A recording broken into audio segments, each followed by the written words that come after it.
If you want talk, games, and fun all rolled into one, well, you've come to the right place. This is The Game Show, where host Bradley Clarke and his special guests talk about the world of television game and competition shows. But Bradley's guests aren't here to just talk. They came to play a game as well. What will today's topic be? What game does Bradley have planned? There's only one way to find out. It's time to start the show. You heard the man. Welcome to The Game Show. And here's your host, the Bradster himself, Bradley Clarke. Oh, you know what time it is. Thank you so much, Austin Angelo, and welcome everybody to another exciting episode of The Game Show, the talk show all about the world of television game and competition shows. I'm Bradley Clarke, and I have a Bradster question to start off the show with today. What do episodes 4, 14, 22, and 27 of The Game Show all have in common? Well, if you're super fans of the show, you would know that each of those episodes featured a former survivor castaway as my special guest. And guess what? Episode 38 of The Game Show, which is this one, will be added to that list. So you're probably wondering, which castaway will be joining Bradley for a survivor conversation this time around? Well, it's a two-time player who competed for the $1 Million prize and the title of sole survivor on these 2 seasons. It is one of the most stunning places in the world, Fiji. Crystal clear water, diverse and dangerous wildlife, and hundreds of breathtaking islands. This will be the battleground for a survivor culture war. These 20 Americans don't know it yet, but they're about to be divided into 2 tribes. The Millennials, ranging in age from 18 to 31. Gen X, ranging in age from 33 to 52. I'm a TV writer, and it took me 14 years in assistant purgatory to finally become a writer. And I don't think younger people would put that kind of time into whatever their dream is. They would just try to find a new dream. 2 generations with 2 very different approaches to life. They'll be abandoned and left to fend for themselves. They must learn to adapt or they'll be voted out. In the end, only one will remain to claim the $1 Million prize. 39 days, 20 people, 1 survivor.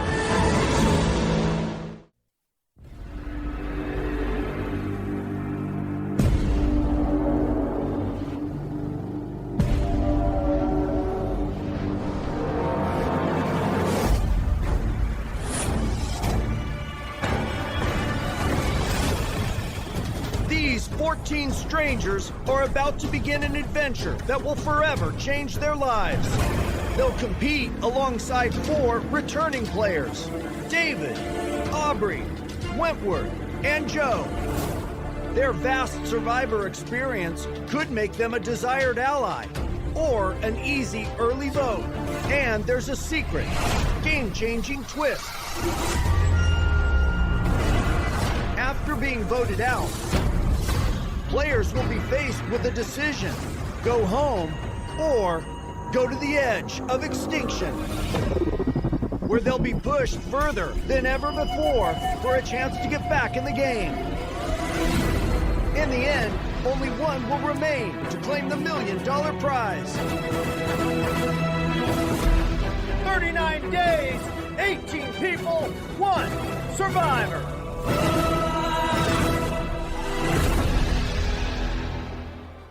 What you just heard were the intros to Survivor Millennials vs. Gen X and Survivor Edge of Extinction. My guest placed 4th on Season 33 back in 2016 and 11th on Season 38 in 2019.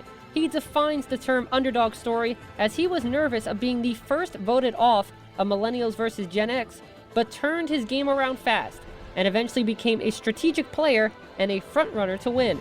He quickly became a fan favorite and was invited back for a shot at redemption 5 seasons later. Joining me on the line is one of my Survivor favorites, 2-time castaway, for now, David Wright. David, welcome to The Game Show. Hey, thanks for having me here. It's really cool. It is such a pleasure to have you on The Game Show. And David, it's no coincidence that you are the guest on my 38th episode, because I know you have a couple of connections with the number 38 in the Survivor world. That's right. My last season was the 38th season. And you also lasted 38 days on Millennials versus Gen X. Yeah. Just one day shy of maybe winning. Maybe winning. Well, we're going to talk all about that. And before we do anything, I just want to set the record straight because I'm based in New York. So for all my New York listeners, this is not David Wright, the Mets player. This is David Wright, the Survivor player. I know. Oh, my God. I wish I was David Wright, the Mets player. And something else before we get to Survivor, I want to say congratulations on landing a writing job on the new Star Trek series. Thanks a lot. I can't say too much about it. I signed like an NDA. It's all kind of pretty top secret. But yeah, it's being run by Mike McMahon, who was the showrunner for Rick and Morty. And it's a half-hour animated Star Trek show for CBS and All Access. And yeah, I'm so excited for people to finally see this thing. It's really a dream come true. And you get to work alongside another Survivor alum, John Cochran. That's right. Yeah, Cochran and I, we carpool each morning to and from work. And it's insane because the reason I ever bothered to apply to Survivor was because I saw Cochran play. I'm like, well, if that guy can do it, I can do it. And now to have played Survivor twice and to be working on a Star Trek show in a writer's room with Cochran, it's just insane. Do you share Survivor stories during the car rides? Oh, my God, yeah. Actually, it's funny. Somebody at CBS, they asked us to do a podcast, like record our car conversations. And by the way, honestly, it would be like a really cool podcast, except that if we knew we were being recorded, it would completely destroy the great thing about our conversations. But topics range from like relationships, Survivor, politics, like everything. Yeah, it's a real trip. That would be a great show. You can pitch it as Candid Camera meets Carpool Karaoke. Yeah. Well, maybe we even sing. That would be great. Well, I truly hope all goes well with Star Trek. Thank you. I hope so, too. I really think what we're cooking up is going to be pretty entertaining. So are you ready to go down Survivor memory lane? Sure. What I remember of it, we'll see. You probably know more about it than I do. I get that a lot, but don't worry. I'm here to guide you if you need any fact-checking. Oh, thank you. So we're going to talk about your 2 seasons, Survivor Millennials versus Gen X and Survivor Edge of Extinction. Then later on, I know you're a big Survivor superfan, so I'm going to put your Survivor knowledge to the test when you play a game based on the title of your first Survivor season. Do I get $1 million if I win? Unfortunately, my budget isn't that high. Okay, that's all right. I'll just take the title. Good. So you ready to go? Yeah, let's do it. Well, the Survivor is ready. Let's go. So I always like to start off by asking former Survivor castaways who come on the show, how did your love for Survivor and your fascination for the show first begin? Well, it's kind of crazy. I was around in 2000. I was an adult, but I somehow missed Survivor. And that was May 2000. And then I didn't really discover Survivor until I was walking through my living room. My roommate was watching, and it was season 20, Heroes Villains. And I'd heard the word Survivor and heard about the show. And I'm like, oh, this is what that is? And I was like, oh, this is actually pretty interesting. So I bought the first season on Amazon, and then I was immediately hooked. And I'm like, okay, now I have to watch every season of this. And it wasn't until I saw Cochran play that I'm like, well, crap, I should apply. And I applied 3 times, and obviously eventually the third time was a charm. It must have been a neat experience for you watching as a writer because Survivor is all about storytelling. So your perspective is probably a unique one as a viewer. Yeah, it is. And actually, I tried to use storytelling to sort of advance my game. It got me, I think, to at least day 38 the first time. Diminishing returns, I suppose, because I only got to day 25 the second time. It's interesting. I don't think people appreciate sometimes the storytelling aspect of it. Just like all the different people that drop into that game and all the stories they have to tell that organically come out of this crazy game and just all the suffering that you go through. And I think people learn things about themselves that they didn't know. And it's not just about surviving and catching fish. I mean, there's really a lot to mine from that experience. As a super fan, do you have a favorite Survivor season? Yeah, honestly, I stand by this. You can lump my seasons into it. I still think my favorite season is Second Chance. And I think actually largely due to the storytelling. It just feels there's these different chapters that you can really sink your teeth into in terms of the storytelling. And the gameplay is great. And there's so many people to root for. Fishback was probably the guy or the horse I was rooting for the most. But such a wonderful season. Second Chance was the first season that I sort of watched in real time. So that's probably why I lean that way as well. So you get the call to go on Survivor and you're heading off to Fiji. Now, as a super fan, you probably knew that Survivor had filmed in Fiji back in season 14. So did you initially think that there was going to be some sort of theme?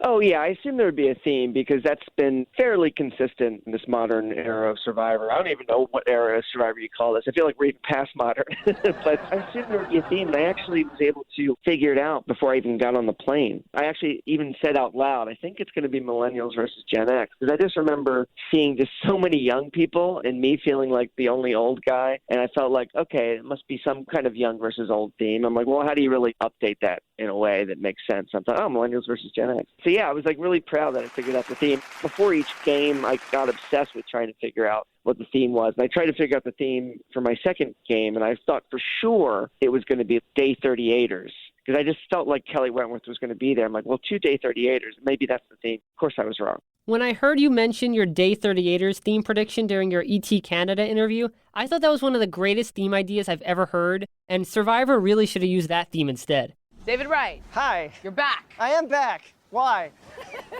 Why? You tell me.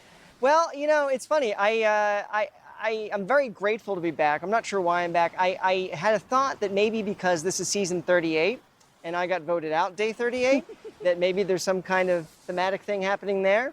I know I'm out here with Kelly Wentworth, and she also got voted out Day 38. So I don't know. Maybe I figured out the theme, but I'm so grateful to be here. I would think that would be a wonderful season of Survivor to watch. People that were one day shy. I mean, in a way it was, because it's the idea of not actually Day 38, but the edge. You know, you almost made it and then something happened. But I love the specificity of it being one day shy of the final 3. For the opening shots of Season 33, the Millennial tribe members and the Gen X tribe members were not in the same boats. So did you second guess your theme prediction, or did you figure the tribe members were just mixed up by production to fool the cast? No, I was still sure. I'm like, no, it's Millennials versus Gen X. I know it. You know, at Ponderosa, before the game started, I had a little journal, and I was just nicknaming everybody and dividing up the tribes based on age. I was a crazy person, but, you know, you have to, like, pour your nervous energy into something, and that's what I did. And the biggest thought I had when I'm getting into the boat was, thank God it's not a marooning. I don't have to jump off of a boat into the water and show everybody that all I can do is drown instead of swim. That's right. They had the scavenger of items on an island instead of on a boat. Yeah, and I remember Jeff saying, all right, Survivor's ready, go. And then I just launched off in a sprint. And about 15 seconds in, I'm completely winded because all the adrenaline, I'm thinking, oh, my God, I can't believe I'm actually on Survivor. What's happening right now? I honestly remember that like it was yesterday. Before Jeff sent the 2 tribes back to camp, he warned everyone that it was cyclone season in Fiji, and the production team was monitoring the weather in case of a possible cyclone hitting. What was going through your mind when Jeff told you this, and then on day 2, when it was no joke, a cyclone was hitting and the tribes were being evacuated?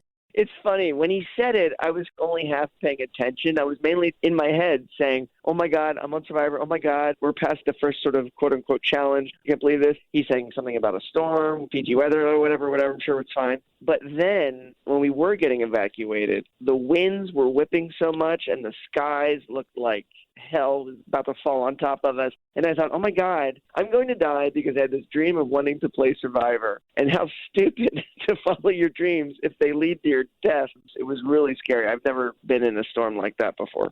I'm presuming that both tribes were separated and no talking was allowed, correct? Yeah, that's right. And no food. It was still the game, except for the talking. It's a pause in the game. But by the way, it was good for my game because I don't know if you remember or anybody, but day 2, I woke up. I mean, actually, I lost my mind day 1, but then day 2 was even worse. I was just completely paranoid, and I went up, I think, to Chris. You know, I accused him of plotting against me. I mean, I really lost my mind. So the storm and the pause in the game gave me a chance to collect myself. It's like, okay, get it together. So without the storm, I don't know. Maybe I would have even gotten voted out first. Who knows?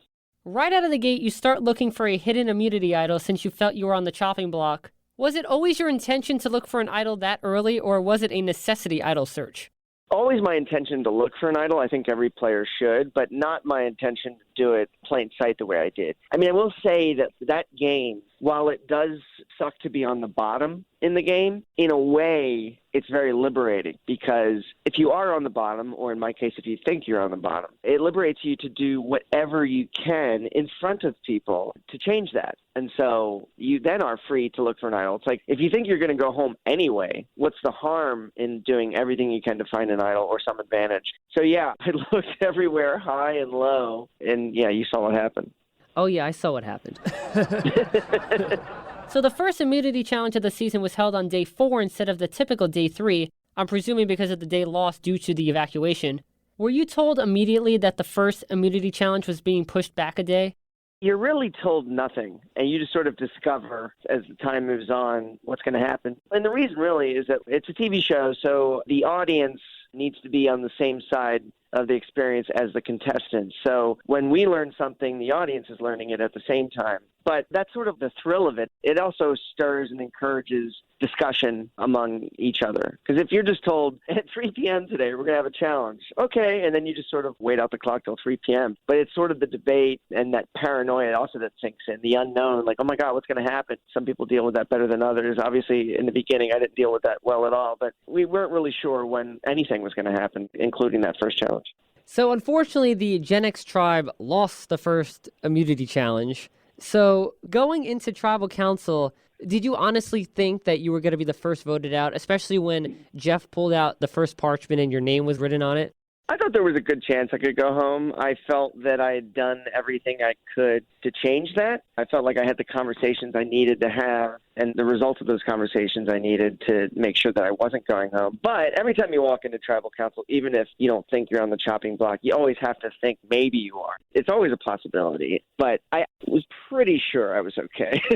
But you never know. Well, luckily the next day you did find some security. You found the hidden immunity idol. Yes. Oh, my God. That was honestly the greatest thing ever. And I did it the way I wanted initially. It was organic. So you go out, and I was looking for rocks for people to sit on around the fire. In doing that, I found the idol. Well, I found a coconut with a symbol on it, and then inside that, I found the idol. That's something I just sort of picked up from Kelly Wentworth's game in Second Chance when she was gathering palm fronds and also looking for the idol. And I think in her case, she found a clue to the idol that was going to be hidden in a challenge. But in any case, yeah, future Survivor players organically look for idols, not in front of people the way I did initially.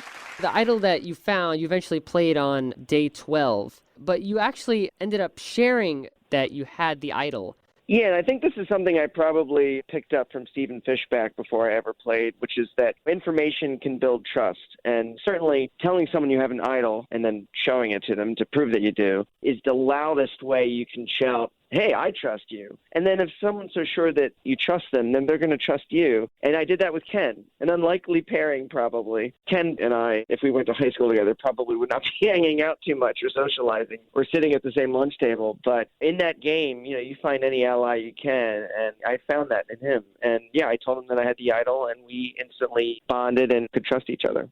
You mean to tell me that you wouldn't be sitting at the male model table? No, I would not. It's funny, though. I mean, inside he's a bit of a nerd, but on the outside, probably people don't pick up on that too much. You played the idol for Jessica, who would have went home had she not been saved by you. During a confessional after Tribal, you mentioned that playing the idol might have not been the best move. So in retrospective, do you think it was a good move on your part to play the idol so early in the game and not for yourself? Oh, I still stand by that move, but I think the most dangerous thing about that move, that early, it announces that, hey, I'm playing this game right now. You better be too. And again, the resume building of it all, in a way, it did put such a target on me because people could see from that move on my resume filling out. And they're looking at their own resumes, and they're not seeing a lot of moves on theirs. And so it puts a giant target on your back, but it's a tricky game. The best thing to do for Survivor to get to the end is just to keep your head down, not make any waves. But then you get to the end doing that, and you don't have any resume to show, and like, oh yeah, I did this and this and this, and then you're just considered a goat and you don't get the money. So I stand by the move. I think it was a good move. It built trust with me and Jessica, and it even led her, I think, to be willing to go to rocks when it eventually came to that later on in the game. And I don't think she would have done that if it weren't for that move. And luckily for you, you found another idol the very next day. Yeah, and this is something I picked up from Rob Cesternino, who, before I played, I remember him saying, look, play the idol and then just find it again. Once you play it, it drops back into the game. Just go looking for it again. And I felt empowered to find the idol because I already knew how they were hidden. For all the trust I had with Ken, I did lie to him about how I found the idol in the way that it was hidden because I didn't think anybody needed to know that except me. So yeah, I knew to look for some organic material, whether it's a coconut or a log or whatever, and then look for a symbol, and then inside, obviously, the idol would be. I love the idea of a symbol being placed on a log or a coconut and having the idol inside instead of an idol just being hidden in a tree or under a rock. As a superfan, did you appreciate that added difference in the idol searching during your first season? Oh, I love it so much. And I just remember when I saw that symbol on that coconut, I think I was like, oh my God. Like suddenly fireworks are going off in your head. You just want to scream. Yeah, I thought that was an awesome way to hide the idol. I love how creative the show gets with that. Hiding idols inside coconuts or within challenges. I love all that stuff. Yeah, I was so impressed how they actually got an idol inside an actual coconut and a log. Yeah, and that thing was hard to open. But yeah, it was really cool. So the same day that you found the idol, there was a tribe swap from 2 tribes to 3 tribes. Are you a fan of the 2 to 3 tribe swap scenario? Yeah, I called it an expansion. The truth is, I'm a fan of anything Survivor throws at me. Especially as a viewer, I do think it's important to shake the game up and rattle it. Because otherwise, if they didn't do things like that, then people are just going to stick to their alliances. And you're just going to watch a very boring march to the end with the majority alliance. And, I figured it would be those 3 at the end, because why not? But yeah, I do like those expansions and the swapping. 8 days after the tribe swap, on day 21, you made it to the merge. And I'm sure it was such a proud moment and huge accomplishment for you to make it to the merge, right? Oh, yeah, it was a huge benchmark. There's so many benchmarks. First being survive your first tribal, and you make the swap, and then you make the merge, and then you want to make the loved ones visit, and of course you want to make final journey. But at the same time, it's a little nerve-wracking because I hadn't been with Ken for a while. Felt like I pressured to reestablish that relationship and feel him out, see if we still had what I thought we did. And you're worried about everybody else's relationships and whatever conversations that they were having. But I felt generally pretty good reaching the merge. And another benchmark is winning an individual immunity challenge, and you did just that on day 28. Yeah, that was insane. Honestly, that felt like a dream. Like, is this really happening? Jeff Probst putting that necklace around your neck. I cannot freaking believe it. It's like Jeff Probst just said that I won. You've always said that puzzles would be your strength for Survivor challenges, but you ended up winning an endurance immunity challenge. Were you surprised that you won the necklace with the challenge that you did? Yeah, and having played twice now, I researched my puzzles to death, and I'm actually good at puzzles in an individual game, but in a team situation, I'm not great. But I have found that maybe my biggest strength in Survivor, aside from any of the social stuff, is endurance balancing challenges. When you won that challenge, was that the first time you saw yourself as a threat in the game and started seeing other people worried about your capabilities in the game? Because you've played an idol, and now you won an immunity challenge. Yeah, well, I was very glad that I won. At the same time, it's like, well, crap. Now everybody's going to be coming after me even more now. I would never, ever recommend that anybody throw individual immunity challenges. You should always try 100% in that game because you just never know. And it's like, if you are putting a target on your back, well, then do something to change that or make a case for somebody else. I just think that you have to try your hardest because there's so many unknowns. The known could be winning immunity and not having to worry about tribal that night. But yeah, that put a giant target on my back. The most famous moment from Millennials versus Gen X occurred at Tribal Council on day 30, when for only the 3rd time in Survivor history, a rock draw was used. Brad fact. However, prior to the rock draw, you played your idol for Ken, who ended up receiving none of the votes. That was a waste. I blame Adam for that, by the way, who overheard a conversation with Sunday and Brett or Hannah, maybe. If I had overheard the conversation he had, I never would have played it on Ken. But I went up to play the idol, and then I sat down, and he told me that he heard it was Ken. And yeah, I wish I had actually heard that conversation for myself. So after the 5-5 tie between Zeke and Hannah, did you think that the revote would actually go the same, or do you think maybe Jessica was going to flip? Oh, I worried Jessica was going to flip just in the way she was behaving. She looked like a deer in headlights. And I was like, oh, God, please don't flip, don't flip, don't flip. A tie occurred again, and now, because a unanimous decision wasn't made, a rock draw would decide who goes home. At this point, you wasting the idol just increased your odds of going home. Yes, it did. That's right. Yeah, bummer. Yeah, the interesting thing is history going the way it did. When I reached my hand into that bag, there was no bad rock to pull out. Right, yeah, because Jessica was the first to pull, and she pulled the bad rock. Yeah, what incredibly bad luck. When you first saw that your rock was white and your ally Jessica's rock was black, what was your initial reaction? Oh, just this weird mix of relief and sadness, because I needed her, and then she was gone. And it's the worst way to go, because it's nothing you did. It's complete chance. And it was wonderful to see a white rock in my hand. I just wish it had been the black rock in somebody else's hand on the other alliance. Let's fast forward to night 35 when Sunday was just voted out, but you were still on the chopping block, so you decided to create a fake hidden immunity idol. Now, players in the past have done the same thing, so as a superfan, is this something you imagined yourself doing at some time during the game? Yeah, I'd planned to make a fake immunity idol and hide it for somebody to find, because I think that's a more fun way to do it. People will tell themselves the lie. You don't have to tell them. You don't have to make it and show it. Hey, this is real. If they find it on their own, they want to believe it's real, so they lie to themselves, even if it doesn't look that good. So yeah, that was something I'd planned to do before the game started. And since you knew that idols that season were natural objects with a symbol on it, you didn't just have to hide your fake idol under a random rock. You could strategically place your fake idol.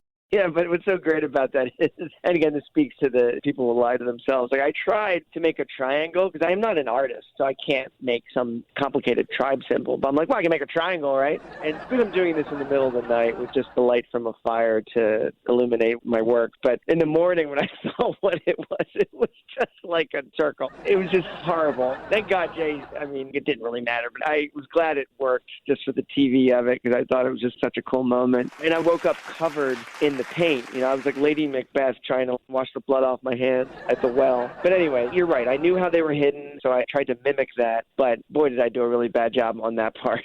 When Jay actually pulled out and played your fake idol at Tribal Council, how hard was it to not smile and laugh? Oh, you know what? I was always very poker face when it came to moments like that in both games because you don't want to gloat. You don't want to laugh at the person. You don't want to make fun of them. It's the game, and I would always just be stone-faced for the most part.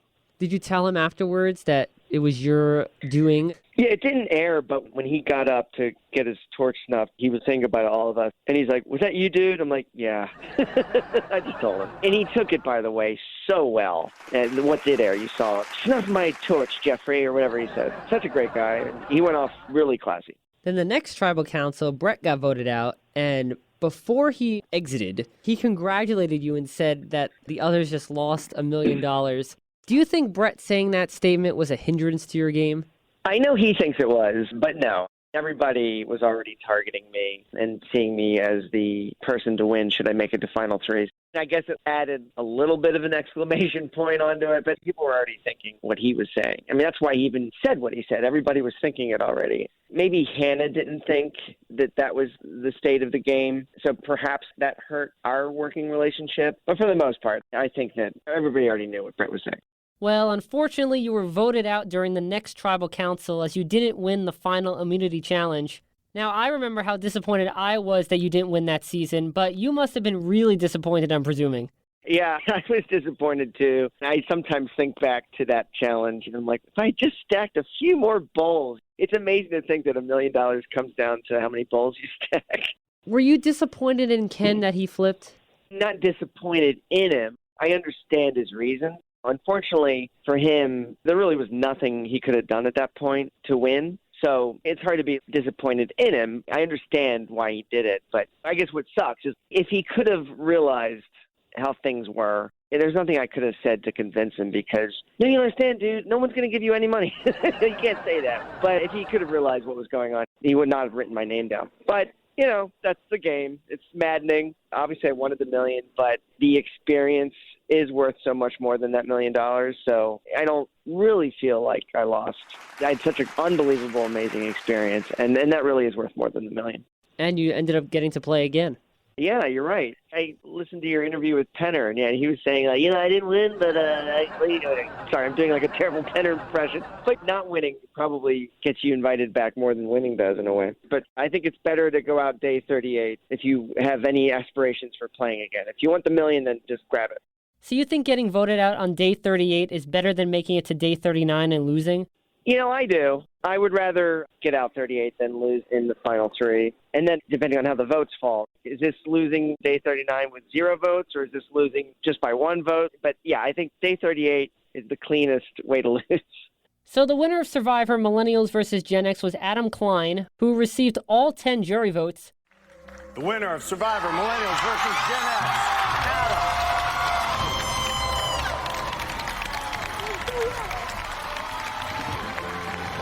Well, it was a clean sweep. Adam got every single vote from the jury. Why did you end up voting for Adam and not your ally, Ken? I saw a lot of my game in Adam's game. I thought he was playing more strategically, and I wanted to reward that. I felt like I was voting for myself when I cast my vote for him. I just thought he played a better game than Kenner Hanna, and obviously so did everybody else. Every player has their story of why they want to play again, but for you, did making it to day 38 and being so close to winning inspire you to definitely want to play again in the near future? Yeah, I love Survivor, and playing it the first time didn't change that. Playing it the second time didn't change that. To me, it's a little bit like the Goonies. I feel like I'm 12 years old when I'm in that game, and I kind of already feel like I'm 12 anyway outside it. But I really feel like a kid inside that thing, and it's just so much fun. For all the suffering and misery that goes along with it, it's just still so much fun. And having gotten a taste of it, a big taste the first time, I'm like, well, I got to do this again if they want me, you know? So, yeah, it's a thrill. Don't worry, I still say to myself, I'm 12 years old. Okay, good. So the next season was Survivor Game Changers, which featured two of your castmates, Zeke and Michaela. Were you asked to be part of Game Changers? I was not. I imagine probably because I'd gone to day 38 and the next game starts up 2 weeks later, so I don't think I was in any position physically to be able to do that. That would have really messed me up. There was just no way I was ready for another season that soon. Well, 5 seasons after your original season, you were ready to play again. So let's talk about your second go-around on Survivor, Edge of Extinction. You mentioned before how you thought all the returning players were going to be day 38ers. But when you saw both Joe and Aubrey, who were not day 38ers, what were you thinking? I was like, well, got this wrong. And actually, I got a little nervous. I'm like, oh, man, I thought I had everything figured out. No, I do not. What is this thing? And then, of course, we found out on the boat what it was, which, in a way, there really isn't that big a difference between day 38 and Edge of Extinction, just the idea behind it. But when I saw them, I'm like, well, okay, well, it's not 38. Now, the first time you saw them was on your opening shot, correct? Yeah, that's right. In the boat, Joe's mustache, Aubrey, who, by the way, I am friends with Aubrey, but neither of us told each other that we were going to be there. And when I saw him, I'm like, man, I wish we had talked before this. Little pregame. Yeah, the truth is I'm actually anti-pregame, and I think that any returning player, it's actually a mistake to pregame. I think it's better to be somebody as a returnee, especially in the season of all returnees, who can sort of navigate and float from alliance to alliance, because everybody's going to be looking for like, oh, we need to pull one more vote. Who is that person? Oh, it's me. But anybody else would probably tell you that you should pregame, but I think that's a mistake. So when Jeff actually announced that the season was called Edge of Extinction, what did you think that actually meant? I mean, just what he said, you know, people who had gone so deep, either spiritually or in number of days. I didn't think there was an island, but we were looking at the buff and the logo in the buff, and it did have an island on it with someone standing on it. And I think we all did talk about it briefly, but then it never really just caught as an idea that we were so sure that that's what it was. The game Survivor is pretty much the same. I mean, it has evolved in terms of the twists and challenges, but ultimately it's the same game. You're on an island with a bunch of people, you form alliances, you write down names, and hopefully you get to the end and then ask the people that you voted out to vote for you. The theme is a way to put a fresh spin on an old game. Well, it's also a way now to keep filming in Fiji. Yeah, that's right. That's a funny thing. I mean, it was all the same islands. I remember when we were building the shelter, people asked me, like, where should we put the fire? And I'm like, well, last time we put it right there. So was the Manu camp the same as the Gen X camp? Yeah, same camp, same island. The real name of that island is Monariki. It's also where I believe they shot portions of Castaway. Only fitting. Oh, yeah, completely. Were you surprised that you were the only 2-time returnee? Because Aubrey, Joe, and Kelly were all 3-time returnees. I wouldn't say surprised, but I thought, I wonder if people are going to know who I am. I mean, I thought like I made a big splash my season, but like you said, 5 seasons later, does anybody remember? The long-term memory of a Survivor viewer is not that long. I feel like the second after the reunion airs, people forget who played that season instantly. But yeah, I mean, I didn't think too much of it. And if anything, I think it was a bonus or a positive. You also mentioned in your ET Canada interview that you wanted to create a fake advantage. Yes. What's one thing that you really want to nail this time around? You know, I've got all kinds of ideas about things I want to accomplish in this game. I want to have a lot of fun out here like I did the first time, but I want to take it to the next level. I want to do something in Survivor that's never been done. Give it to me. Okay. Well, one of those things, I want to create a fake advantage, and I want to find some something I can write on, create a fake advantage. Someone will find it. I call it the soul vote advantage, where by playing this advantage, which is fake, so it won't actually do this, but they think it will, it'll cancel tribal voting. And then they must announce who they want to send home. And then, of course, if they're hiding that, now they're out, and hopefully that creates a war between two players who aren't me. Okay, wow. I mean, I remember you went into Millennials versus Gen X saying, I'm going to do a fake idol, and you did that. Probably one of the most convincing ones I've ever seen. But you just upped the ante, and listen, I'm going to give you a slow clap in advance if you can pull that off. We'll see. I hope I can. It's just so much fun out here, and that's really all I want to do is have fun and win the $1 million. Unfortunately, you didn't end up getting to do that. Was that because you had planned to do it later on in the game and day 25 was just too early? Yeah, I was basically going to do it about the same time I did it with the fake idol on my first time. And actually, when I was on the edge, that island, I was working on it. I had stolen the black paint from camp and brought it to the edge, and I'd started it. And had I ended up back in the game, would have absolutely hidden it for someone to find. But unfortunately, that was not meant to be. Would you ever like to see the soul vote advantage become a real advantage on a future Survivor season? No. I mean, unless it's fake. No, that's way too powerful. But I thought it would be great TV. I mean, that's kind of how I approach the game. It's like, well, what's a great TV moment? But it's something that me and my girlfriend discussed in terms of, well, if I had an advantage, what should it be? And we kind of landed on that. And actually, while I was out there, I had changed the name from Soul Vote to, I called it the Extinction advantage because it just made more sense, especially if I was going to come back from that island. Joe and Kelly were both on Survivor Second Chance. But while they really didn't work together on that season, did you think a second chance alliance could have been in the works had the timing been right? Oh, I absolutely considered that. Because in addition to what you just said, also they played Candy Crush together. I knew that they had a stronger relationship than Wentworth was letting on, but I actually saw that as something I could be a part of, so I thought it was a good thing. On day 17, you walk into the challenge, but when you saw the challenge setup, what were you thinking? Because there were 6 different colored lanes instead of 3 tribal lanes. Yeah, I didn't think too much about the number. I'm like, what's going on? So we're going to have to compete to win a way into the merge. But then, of course, Jeff calls out the Edge of Extinction returnees, and the look on Reem's face when she walked in, oh, my God. Fire may as well have been coming out of her eyes. Jeff said that the revealing moment of the Edge of Extinction players might be one of the most iconic instant moments in the history of Survivor. Did you think this was a big iconic moment? I think it is. Not just the moment, but even the season, the twist. Not everybody loves it. It's very divisive, I think, as a theme. But just this idea that, yeah, you can get voted out first. And if you're willing to, stick it out and tough it out, you may get 1, if not 2 opportunities to get back into the game. And, yeah, I think that was pretty iconic. I mean, it's hard for me to be objective because I was there. But, I mean, you tell me. You were watching. Maybe you don't think it was. What did you think? To be honest, for me, it wasn't at all iconic because the introduction of the Edge of Extinction players played out exactly like the Outcast twist back in Survivor Pearl Islands, to the specificity that there were 6 castaways coming out of a bushy area with revenge in their eyes. Yeah, I hear that, which obviously the Outcast twist, not a very popular twist. Right, and that was the first thing I thought of. A lot of fans didn't like it. Jeff has even said that he didn't like the Outcast twist. And here we are doing it again, just with a different name. My pushback with that would be that what the Outcast twist lacked was storytelling, and the Edge brought that. That's the additive, I think. And to me, it makes it different. They probably think the same. But yeah, I know that the hardcore Survivor purists are maybe not a fan, but hopefully there were enough fans watching that enjoyed it.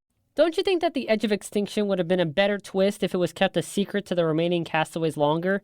I personally think that revealing the Edge of Extinction on, say, day 35 would have been a much better production choice because of the reactions that it would have brought out of the castaways. And it would have separated it more from the Outcast twist and Redemption Island. That's interesting. I get what you're saying, but for a TV show going 14 weeks or whatever, if the twist doesn't reveal itself until the final episode, I don't know that works in terms of the TV of it. I mean, I guess the audience can know things that the players don't, which they did, obviously, for a little while, but maybe that would have been even better. Or maybe that would have made people angrier with the Chris win if he still ended up winning.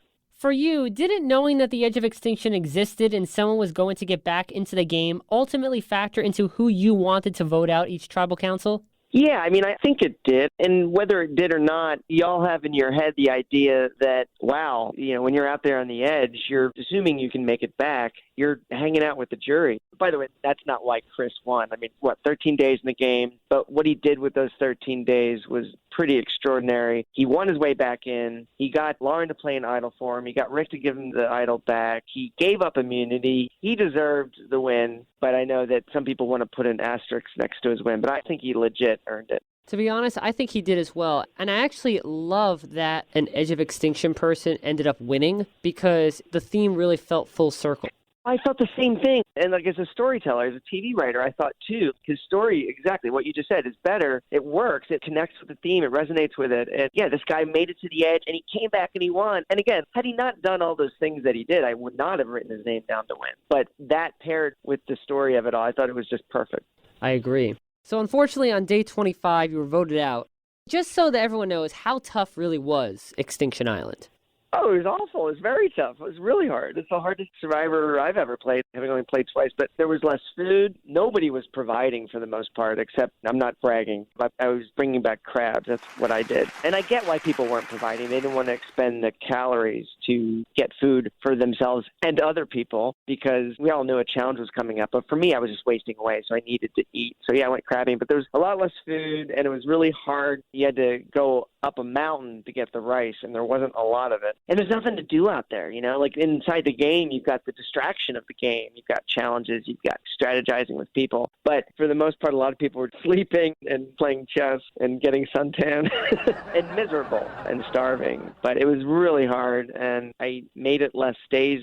Even if you count the edge of it all, I was in the game 3 less days than I was the first time, and I ended up losing more weight than I did the first time. So for your personal statistics, did you play season 38 for 25 days or 35 days? I counted it as 35 only because I was still playing in terms of I was having conversations with people as well as looking for advantages, and I found one that I threw into the game for Rick. So I was still in game mode the entire time. Yeah, I still consider it 35 days because it was harder than the 35 days of my first game. So David, I'd like your opinion on this.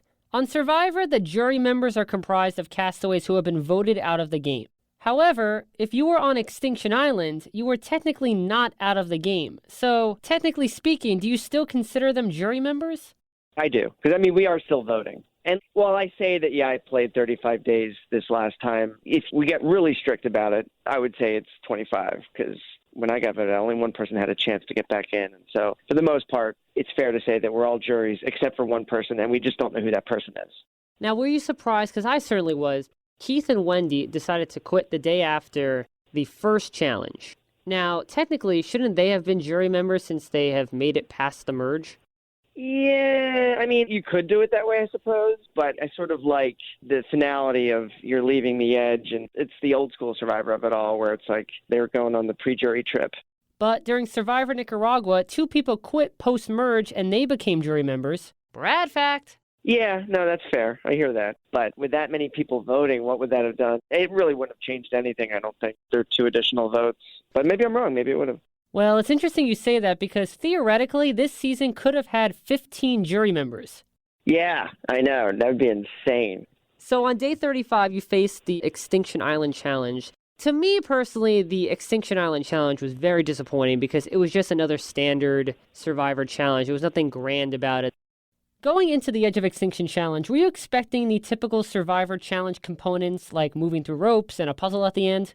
I thought it'd be something like that. But I was really only disappointed in the result in myself. I was impressed with how people had so much energy to go as fast as they did. I ended up getting all the way to the end there, but I just felt the whole time that I was acting so slow. I do love, not for obviously the Edge of Extinction challenges, but for the final immunity challenges when they build those epic landscape challenges, like Ghost Island had a really cool one. Caramelon was really cool with Cochrane and that big structure that you had to go up and get your puzzle pieces from. And there's a slide. I do like those big builds. But yeah, I didn't expect anything like that for an Extinction challenge. So when day 35 hit after spending 10 days on Extinction Island, was it more of a relief or were you still disappointed that the challenge didn't go your way? Oh, I was disappointed. There's relief, but also disappointment. I wanted to get back in so bad. But I can't complain too much. Most people who want to never get a chance to play Survivor, and I got a chance to play it twice. And I don't want to take that for granted, and I feel so lucky. But yeah, in that moment, I was definitely disappointed in my performance. So something new that was added to the game 2 seasons after you originally played was the Final Four Fire Making Challenge. Quickly going back to Millennials versus Gen X, since Ken won Final Immunity, had the twist been in the game, who do you think he would have chosen to make fire? Well, I mean, I think the smartest thing for him would have been to have pit Adam and I against each other for fire. And I think that would have protected his game in the best way that it possibly could have. Again, I don't think the result would have been any different. Like if I'd gotten to the end, then I win. And if Adam got to the end, obviously he would have won because it happened that way. I mean, I guess he could have put himself in that position and maybe beaten us all. Ken was great at making fire. If he had given up immunity the way Chris did and then gone to fire against me or Adam, that would have been so cool. Were you surprised that Chris gave up final immunity and took on the fire-making challenge himself? No, I wasn't too surprised. We all had conversations about, for anybody who makes it back, there's a lot that person would need to do, especially if they haven't played much or haven't done much. And so, yeah, when he got back, he was just doing everything he needed to do. And that was just sort of the last blow that I think he needed. And he knew he needed it. And it's you just have to pull out all the stops, and he did. And again, a deserved win as a result. The winner of Survivor, Edge of Extinction, Chris.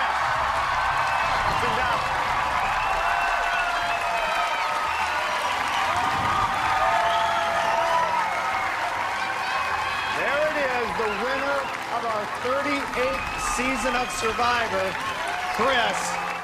Well, now, another complaint that I've read was that one of the reasons Chris had an advantage was because he spent so much time with the jury members on Extinction Island. Do you think that played a factor into it, or do you think a lot of people voted based on gameplay? I think ultimately it was gameplay and the story of it all, those two things combined. Yeah, it's great to hang out with the jury, but I'm sure Gavin and Julie, there's no way they would have traded places with Chris, right? I think if they have any regret, probably they would have tried to do things more flashier the way Chris did with the 13 days he had. So yeah, I don't see that as playing a huge factor. The vote came mainly down to gameplay and Chris's story. So as a superfan yourself, where does Edge of Extinction rank on your list of best twists and best seasons? I mean, maybe this isn't the popular opinion. I don't know. You can probably tell me. I rank it high just in terms of I don't think people are going to forget it because it's such a unique twist and change in the game. For me, it just really stands out. And, you can love it or hate it, but it's memorable. And that's what I love most about Survivor, even in a season that maybe people don't love. And I don't know what the takeaway is for this one, but I just think it's very memorable. And so for me, I rank it high for that. Do you think it's better than Redemption Island? Yeah, I do, although Boston Rob's just incredible TV. But I love that people know who Reem is. She got voted out first. The only other first boot that really resonates with me is Francesca, and that's only because she got voted out first twice. So, yeah, I mean, it's incredible that people know Reem's story. I love it. Hey, if Francesca can be voted out first and get a callback, I think Reem has a great chance. Reem has a great chance, I agree. I'm sure the biggest question you get now is, would you like to play again? So I'm going to ask you, would you like to play again? I would love to play again. And hopefully the stars will align that they'll ask me, and then I'll be in a position to say yes. Yeah, I have a job, as we talked about earlier now, so that gets in the way of being able to say yes. But if I'm able to say yes, 100%. It's just so much fun. Everybody should try it at least once, if not 3 times. Say that you get put on an all returning players cast. Are there any former players that you'd like to play on the same season with?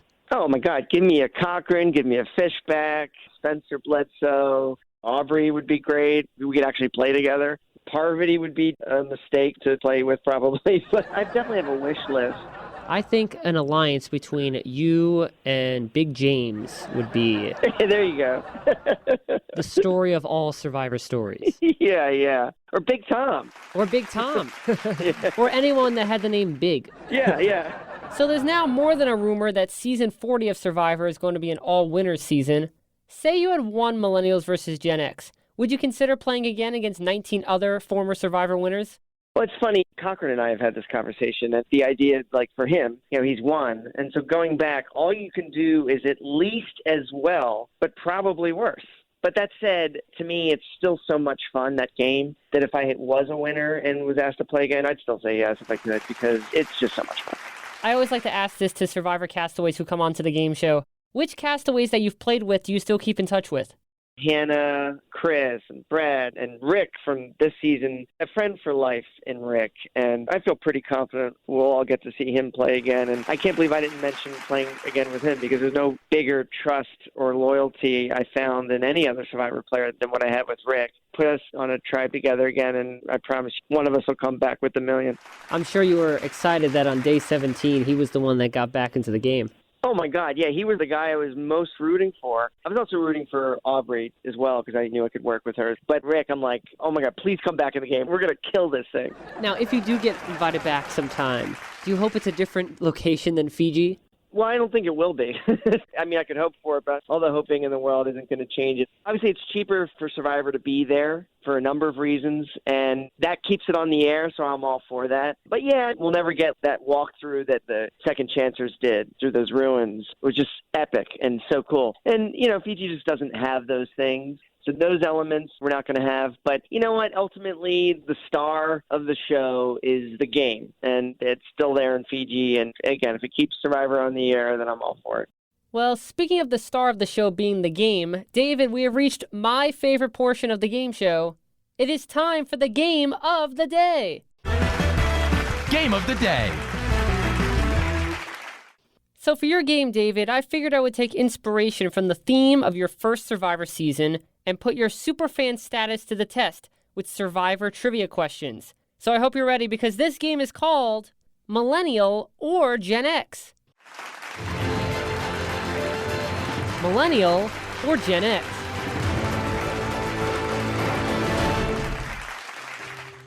Okay. Such a creative title, wouldn't you say? I love it. Spent all night thinking about it. I should have predicted it. And here's how Millennial or Gen X works. I have 9 cards labeled Millennial and 9 cards labeled Gen X. Based on the year of their birth, each card corresponds to a former Survivor castaway that identifies with their labeled generation. You'll pick either Millennial or Gen X, and I'll give you the name of the castaway behind the card. I'll then ask you a question relating to that castaway with a correct answer scoring 1 point. The questions can be about any aspect of the castaway's Survivor career, and the questions vary in structure. You'll get to play all 18 of the questions, and to win, you must score a total of 9 points or more. However, you may not pick the same category more than 3 times in a row. So for example, if you decide to face 3 Gen X questions back to back to back, the following question will automatically be from the Millennial cards. So David, those are all the rules. Are you ready to play? I'm ready to play. Are you ready to write me a check for $1 million? Well, I gotta find one. I don't think there's one around here. Give me a few years.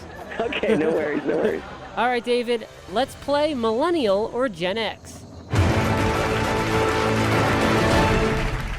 9 correct answers away from winning, and what would you like to start with, David? Millennial or Gen X?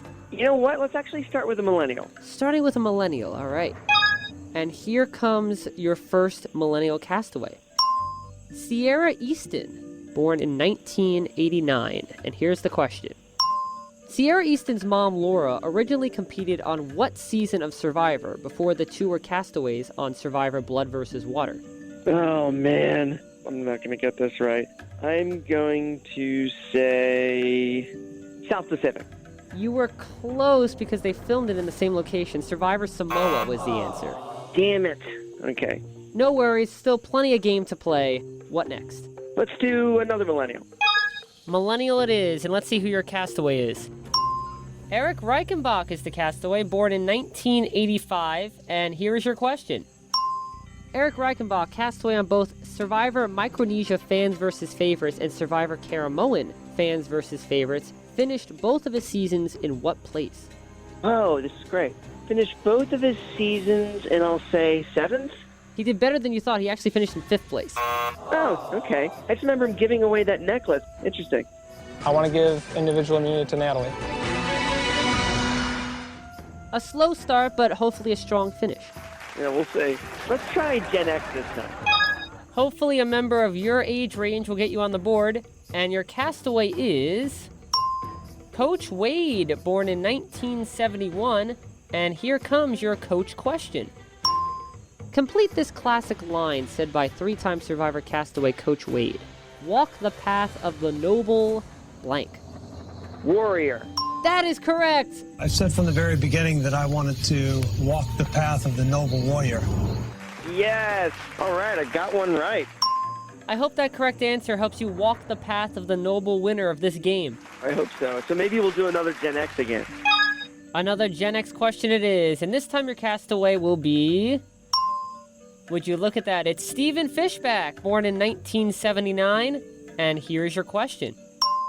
On Survivor Cambodia's Second Chance, Stephen Fishback was the first castaway to hold what advantage? And this question comes with choices. So David, is it vote steal, extra vote, or negate a vote? I believe extra vote. It's actually the vote steal. Damn it! You're right. He took Joe's? Yes, that is correct. He did take Joe's vote. All right, it is time to vote. Jeremy, you're up. Jeff? I'd like to remove a little bit of mystery and threat from the game and play my advantage.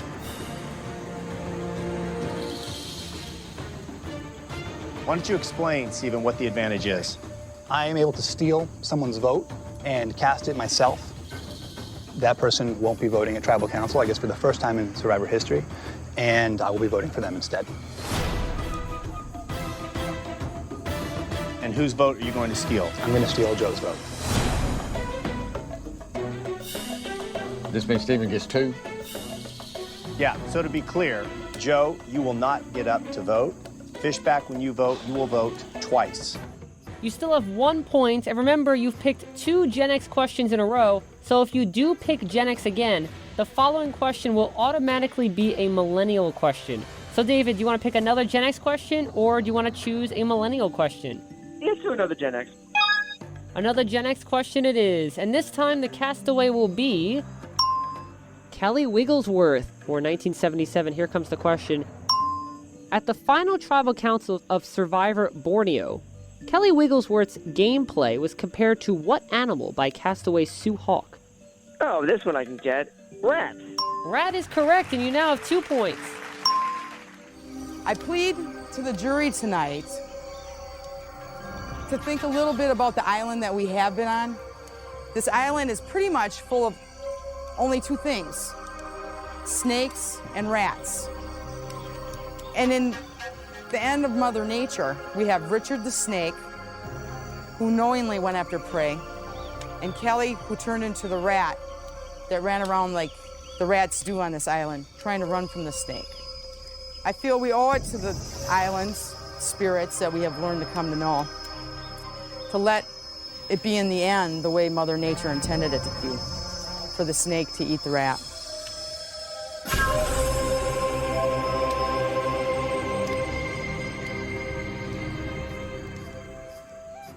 As I mentioned, because you picked 3 Gen X questions in a row, your next question is automatically going to be a Millennial question. And let's find out who that Millennial castaway is going to be. Todd Herzog, for 1985. Here's the question. How many jury members were there on Survivor China, the season 1 by Todd Herzog? Let's go with 7. Let's go with you are correct. All right. Nice. 3 points now. Which would you like to take on next? Can I do a Gen X? You can. And your Gen X castaway this time is... Jerry Manthe, born in 1970. And David, here comes your question. Jerry Manthe, castaway on the Australian Outback, All-Stars, and Heroes vs. Villains, has what spider-themed Survivor nickname? Oh, Black Widow? Black Widow is correct! Yes. All right. Now we're getting on a roll. Yeah, we're cooking with gas. You have 4 correct answers. What category next? Gen X, if I can. You certainly can. And your castaway is... Cerie Fields, also born in 1970. And here comes the question. On Cerie Fields' first season, Survivor Panama Exile Island, what element of nature did Cerie say she was afraid of? Was it leaves, twigs, or rocks? Oh, man. I'm gonna say rocks, I guess. Unfortunately, it was leaves. Damn it! Ah. Don't beat yourself too badly. There are still plenty more questions, and you still have 4 points. So, David, which category next? I guess we'll do Millennials. Millennial it is, and your castaway this time is... Spencer Bledsoe, 1992. Yes. Here's the question. On Survivor Cagayan, which tribe was Spencer Bledsoe originally on? Brawn, Brains, or Beauty? Brains. Brains is correct. You have 5 points. What question next, Millennial or Gen X? Let's do Millennial again. All right. And the castaway is Kat Edorson, 1989. Here's the question. On Survivor Blood vs. Water, one world castaway Kat Edorson's loved one was her boyfriend Hayden Moss, who was a winner on what other reality competition show? Let's just say it's Amazing Race. Unfortunately, it was the other one. Damn it, Big Brother? Yep, it was Big Brother. Oh, crap. I should have known that. Speaking of The Amazing Race, did you watch Chris and Brett on The Amazing Race this past season? Yeah, it's so fun to watch. My first season, they had such an awesome romance, and I think people really got a big glimpse at that this time on Amazing Race. Absolutely. So you still have 5 points, and your next category will be Gen X. And the Gen X castaway this time is Cass McQuillan, born in 1971, and here comes your Cass question. On Survivor Cagayan, Cass McQuillan was told that she spoke the language of what animal by eventual winner Tony Vlachos? Oh, boy. Language of what animal? Snake? No, she didn't hiss. It was actually llama. Llama, damn it. Talking to people and revealing secrets is a totally different animal. Secret? When I told you that, you weren't supposed to tell them. You get it? I'm sorry, I don't talk llama. I'm supposed to talk llama to you. You understand that better? That was the last straw that broke the camel's back. Well, you're making an ass of yourself. And she calls me an animal. So I had to talk to her like I'm an animal. So I said, so she could understand me. And she got offended by that, Jeff. It's just a joke. We're here to play a game. Let's have fun with it. Wow. Isn't this awesome? But I caught myself because I wanted to vote her off. But again, at night, I said, hold up, I can't do that. Can you just, like 15 seconds, talk llama to Cass? Okay. Your point score is still 5, and back to picking either Millennial or Gen X. Gen X. And the castaway for this Gen X question is Tom Westman, born in 1964, and here comes the question. On Survivor Palau, Tom Westman caught what animal using just a machete? Shark. Shark is correct. How'd you get it? I hit it with the machete and cut it in half. Woo! Look at that. How's that for a shot? Look at that. Watch. It was one of the most amazing things I've ever seen, especially for a city boy from New York. Wham! He's a madman. Yeah! That's what I'm talking about. Oh, is that me? And that's him. It's me. Get that. Oh. Woo! Oh my God. That's intense. He just jumped in the water and stabbed it. I whacked him, he started thrashing around, I jumped on him, worked down to his tail, and then just pulled him out. You're a madman. Jeez, you try to be the provider. All you try to do is bring in enough food for the tribe, and then somebody has to come along and one-up the hell out of you. The adrenaline's leaving now. I'm scared. What did I just do? I got a big giant clam, and then Tom came back and got a shark. So I guess the next step for me is to get like a humpback whale or something and bring it in. You now have 6 points, 3 away from the win. And what category next, David? Let's do Millennial. Alrighty. And the castaway is Andrea Belke, born in 1989. And here comes the question. Name the 3 Survivor seasons Andrea Belke competed on. Caramelin. Correct. Redemption Island. Correct. And... oh, Game Changers. Correct, and you now have 7 points. All right. 2 more correct answers to be deemed a winner. Which age group would you like a question from next? Do another Millennial. All right, do another Millennial. And let's see who this Millennial is. Fabio Berza, 1989. Here comes the question. Survivor Nicaragua winner Fabio Berza has what real first name? Is it John, Jack, or Judd? Judd. Judd is correct. Yes. You are now 1 point away from beating this game. Oh my God, I gotta get this. Which category would you like? Gen X. Okay. And the Gen X castaway is Tai Trang, born in 1964. And this is the question. Spell the location name of the Survivor season that Tai Trang first competed on. Koah, new word, RONG. You switched a couple of vowels. It's Kaohrong.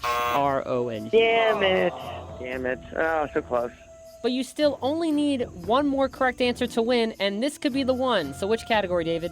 Let's do another Gen X. All right, this is the last Gen X question, actually. Okay. The castaway is Parvati Shallow, and for the win, here's the question. Within one, what is the total number of all three of Parvati Shallow's Survivor season placements added together? 4. It's actually 9. Damn it. All right. It's because of first season, right? Yeah, so she got 6th on Cook Islands, 1st on Micronesia, and 2nd on Heroes vs. Villains. Yeah. Oh, well. You have 2 more chances to get one correct answer, and both will be millennial questions. And the next millennial you have to deal with is Sarah Lucina, 1984. Here comes the millennial question. On Survivor Game Changers, eventual winner Sarah Lucina received what advantage from fellow castaway Sierra Dawn Thomas? The legacy advantage. That is correct, David. You have just won this game of Millennial or Gen X.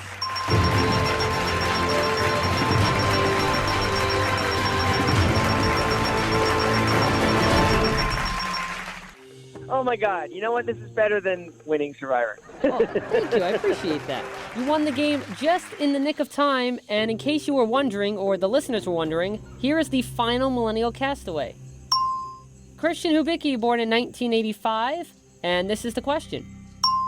On Survivor David vs. Goliath, did Christian Hubicki last more or less than 33 days? I'm going to say more. And I'm going to say that you're correct. Woo! Oh my God, thank God. Okay. 35 days was the number of days he's lasted. So congrats, you got 10 points out of a possible 18. And David, I hope you had fun playing the game. I did. You know what? It really tells me that I need to go back and just do a rewatch from season 1 on. There's so much I've forgotten. Well, I hope this game planted some great Survivor trivia back into your brain. And that was the game of the day, Millennial or Gen X.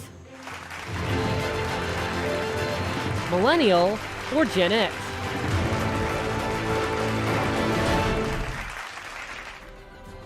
Well, David, thank you so much for taking the time to join me on the game show today to talk about your Survivor career so far, and I truly hope it is a so far. Oh my God, thank you. I had so much fun. Thanks for having me on. It was a pleasure.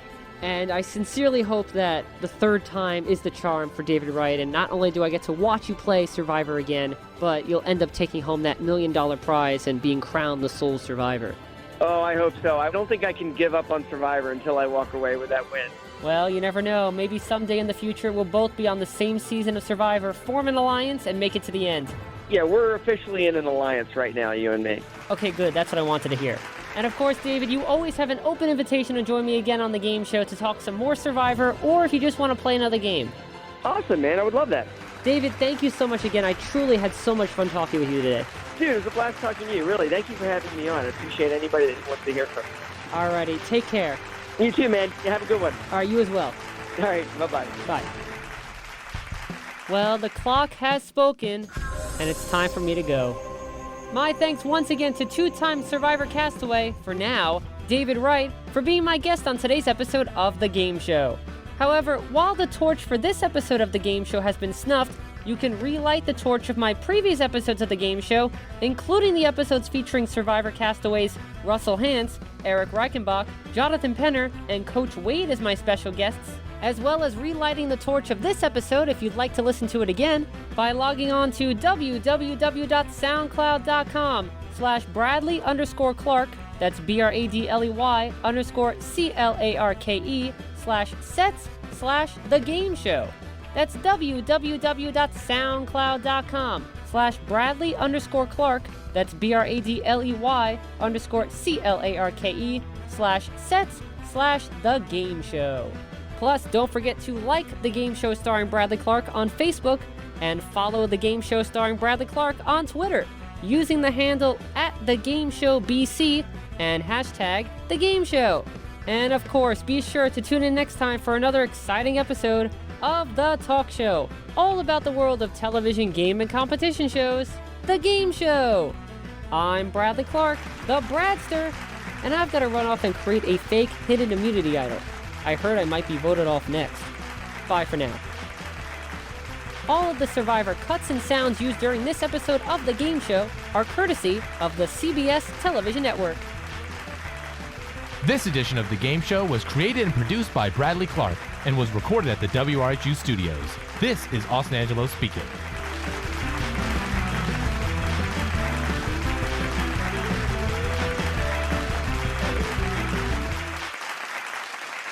The Game Show is a Bradley Clarke production. Get your game on.